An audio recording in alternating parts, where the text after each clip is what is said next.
certainly the whole genesis of Warhorse, the ability, I suppose, to convince myself that this needn't be a sentimental tale, was because I witnessed a meeting between a young boy who had very serious speech problems, terrible stammer, and this boy who came from Birmingham came down on a trip to the farm. The school had come before time after time after time.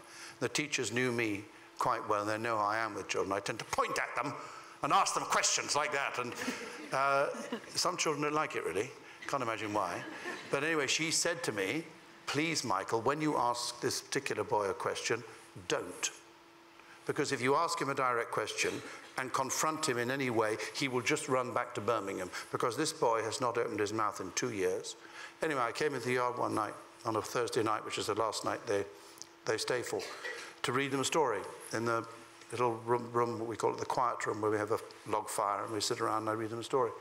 And I always do it on Thursday nights, and it was a November night, and I walked into the yard, this big Victorian house where the kids live. And there was one light on in the stable yard, and a horse's head leaning out of the stable, and then just as I was coming around the corner, I heard this voice talking.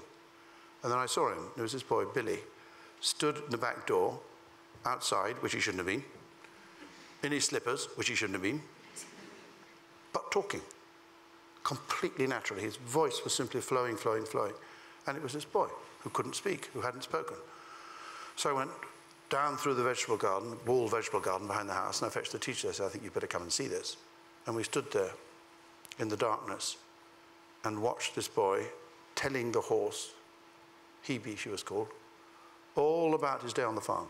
Talk, talk, talk, talk. And the thing that amazed me and convinced me that this was not a sentimental moment, nothing for me to get dewy-eyed about, but just evidence of a mutual relationship of trust and affection, was that the horse stood there.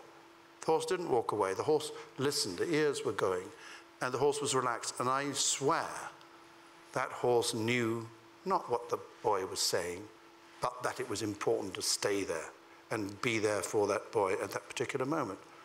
Why, how, I have no idea, and no one ever will, and that's what's wonderful about that relationship. And that enabled me to go back to my desk the next day and think, hang on, I can write this story in the first person and make it work, and to see this war, the British soldiers in the war, the German soldiers in the war, the French people whose land it was fought through, it can all be seen through the eyes of this horse, and we can hear people talking to the horse, and it'll be all right. But it was entirely because of that one incident, really. It gave me the confidence to do it.